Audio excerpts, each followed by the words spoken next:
To find 30% of 90, first find 10% of 90 by dividing it by 10, which gives 9.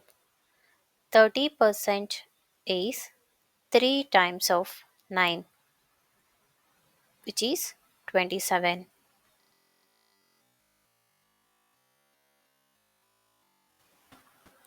To find 80% of 25, find 10% of 25 by dividing it by 10, which gives 2.5.